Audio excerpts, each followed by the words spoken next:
What's up, luminaries? Madana here. I'm up in an oak tree. Feels nice. We got someone mowing the lawn in this huge park I'm at over there, so I'm sorry about that in the background. But let's talk about health at a spiritual basis. Well, first of all, disease is a lifestyle. All disease is a lifestyle. An inverted way of eating, drinking, and living. Whether that's improper thinking, improper breathing, improper dressing,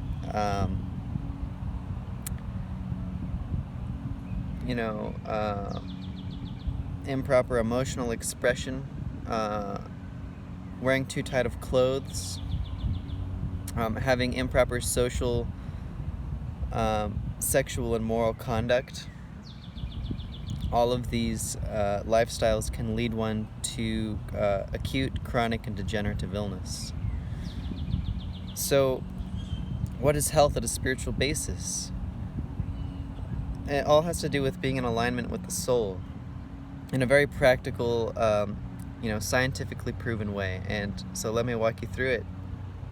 The body is giving off bioelectromagnetic fields, also called biofeedback.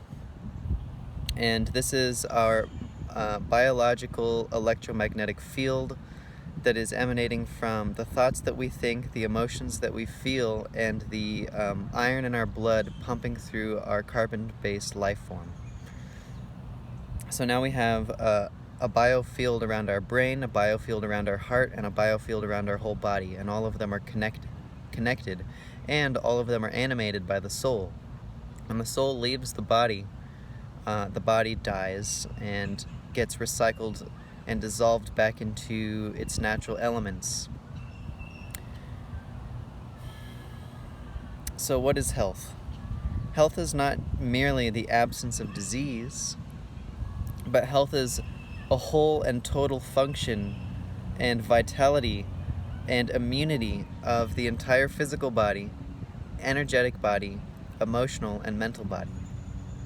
It is an unfragmented, holistic system that works together completely. When the mental body is experiencing trauma, it's fragmented. It's experiencing really intense ego identification of self and others and objects, which creates deep-seated mental and emotional judgments and opinions and emotions that are not conducive to the wholeness of nature. I'll give an example.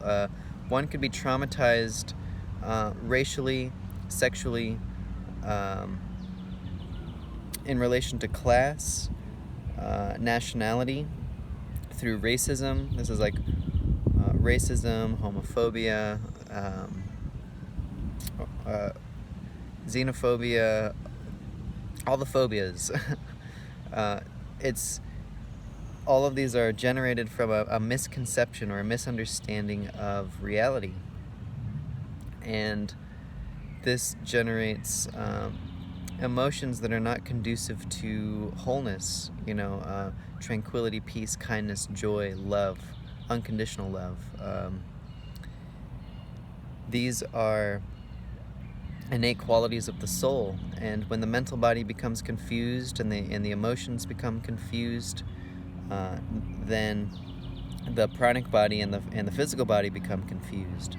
So our physical body has this fluid in it called interstitial fluid, and this interstitial fluid is throughout all our entire body. It's all cells are suspended in this interstitial fluid, and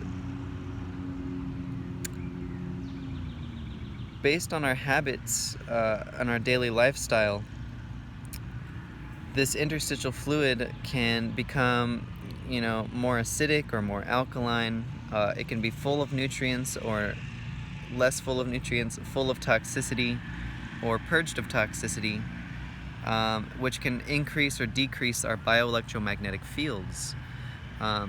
We can also affect it by not drinking enough water, not breathing enough oxygen, not digesting our food completely, as well as having an imbalance in the negative field, electromagnetic field around each blood cell. So when that becomes affected, the blood thickens and clots. But the more vital and alive we are, the more our bioelectromagnetic field is strengthened. The bioelectromagnetic field around each blood cell is strengthened, and that pushes the blood cells apart, thinning the blood, making sure it can flow and function completely. So there's only one disease, and the disease is an imbalance in our lifestyle that imbalances our interstitial fluid. And that happens locally in different areas based on our weakest organ. It can happen in the brain. That would define all brain diseases, in our lungs, and respiratory tract would describe all of those diseases. It can happen in our gastrointestinal tract, our urinary tract, our musculoskeletal system, our lymphatic system. Whatever it is, those cells are suspended in the interstitial fluid and only became imbalanced when the interstitial fluid was imbalanced. So it's hard to describe, but because it's been suppressed by the mainstream academy teaching doctoral medicine the way that they do through Pasteur's theory of germ disease, as well as Metchnikoff's phagocytosis. These two ideas are saying that germs come from without, and that we have these tiny little warriors called white blood cells in our body to attack those germs. That was an extremely convenient narrative for the pharmaceutical, vaccination, and surgical companies, especially since they are linked to the chemico-petrol industry owned by the same family, the Rockefellers. So the Rockefellers funded the Flexner Report, which is a report that demonizes all natural philosophy and all natural practices from America in 1910, and by 1935 all colleges and universities of medicine were teaching pharmaceuticals, vaccination, and surgery as the what'd they say? They said it like based on science. It's new medicine based on science. But they completely suppressed many scientists and physiologists and bacteriologists and pathologists all over the world who were all finding that germs are actually all pervasive. They're not only outside of us, but they're inside of us. And they only feed on dead and morbid materials to digest it, process it, and make a soil for clean and healthy things to sprout. So in nature, we find all stones and plants and trees. When they all start to die and decay and they fall apart, they're consumed by these little particles called microzyma. They digest the rocks, they digest the dead leaves and the soil and the plants and the trees, and they're technically indestructible. Antoine Béchamp subjected them to 500 or 50,000 degrees heat, and they didn't die. He subjected them to every single acid possible and intense radiation that would kill any living entity on the planet, and they still didn't die. So these are the fundamental particles of life that are actually coursing through our blood right now and are distributing the intelligence to digest and distribute nutrients and regenerate and degenerate, and when they die away, the microzyma eat them up and process that for the body to be able to eliminate those dead cells through a channel of elimination. So when disease occurs, it's actually a trigger that someone is living a lifestyle that's leading them towards death. The microzyma get triggered that the body is dying before its time, and it starts to eat away all of the dead cells. Well, and it only happens because when you eat a dead diet and you drink dead liquids that aren't full of life, you live a mentally dead or an emotionally dead lifestyle, or that's not vital and live and is helping you to express your thoughts, express your emotions, express yourself as a soul. When you live this dead lifestyle, your organs start to die and decay, and the interstitial fluid becomes more acidic and full of toxins and not able to transport nutrition, which lowers the bioelectromagnetic field. And this triggers, there's a hormone in our body called trephone, and trephone is an inhibitor it's necessary for cell regeneration in life. But when it becomes acidic in the body and full of decay, then this hormone starts to dissolve, and it acts as an inhibitor for the microzyma.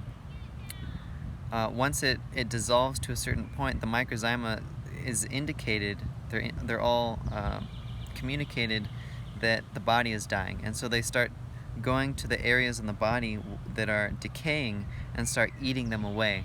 And their process of eating away the morbid materials, the dead cells, the cell waste, the toxemia, systemic poisons, as well as toxemia that has entered from external sources like injections and pharmaceuticals and exposure to hard chemicals, or particulates from the air, or pollution, or chemical additives, or biologically unrecognizable ingredients like artificial flavors and colors, etc. All of these things in the body are triggering to the microzyma that they need to eat them and digest them, and that it's killing the body. And their waste products are pushed through channels of elimination, which is known as the acute healing crisis or the acute disease crisis, which is technically the symptoms. So symptoms start happening. You start saying, oh, I'm getting asthma, or I have some sort of arthritis going on, or this symptom or that symptom. I have like gastrointestinal disturbances, or I'm throwing up all the time, or I have diarrhea every day, or I have skin rashes, or boils, or pimples, or inability to digest my food, or all of these things are all acute symptoms of not functioning properly. And it's also, this is a key point, so if we want to heal, we need to use natural remedies and natural therapies to assist the body in purging the body of these toxins. But if we suppress them, if we suppress these toxins in some way, then we suppress the symptoms and we think that our illness is gone, but it's pushed the toxins deeper. And this toxemia is building up, the systemic waste is building up, the cells are dying faster, the cell waste is growing at an exponential rate, the nutrients is having a harder time getting through, which is starving cells, the cell waste is poisoning the same cells, so they're simultaneously starving themselves and poisoning themselves based on your lifestyle. And it's not until we adopt a conscious, natural lifestyle can we become conscious and aware of ourselves, mend our mental disturbances, our emotional disturbances, and our physical disturbances by eating healthy, organic, vital, and alive produce, grains, seeds, nuts, living an active, vital life, sweating, going on fasts or purges on a fairly regular basis, picking up a regimen, through cell salts, feeding the organ systems what they need to function, making sure we can digest our food, all of this, etc., is keeping the interstitial fluid clean and clear and is not indicating to the microzyma or dissolving the trephone hormone that the body is dying. It's saying, nope, I'm vital, I'm alive, I'm healthy, let's do this. So, yeah, stick with this channel and watch these videos and to help you understand the true essence of health and wellness and how we've been lied to for over 100 years simply because man-made chemicals are patentable and therefore able to make certain individuals lots and lots of money. So I have your best interest in heart. I have your family unit. I'm thinking of your family unit. I want to help express our soul's nature, the nature of the Supreme, as well as health and wellness as it is, so that you can be a better parent, you can be a better individual, a better partner, a better, like I said, parent, father, or mother, or you can help teach this to your kids so that they can be clean and clear of disease and not have to worry, am I going to get sick in the future? Because it doesn't happen randomly like we've been taught. It's not like we randomly get sick and of those people who got sick, a random amount of them heal. The science teaches that this is how we get sick and this is how we heal. So, my dear luminaries, stay luminous and shine your light.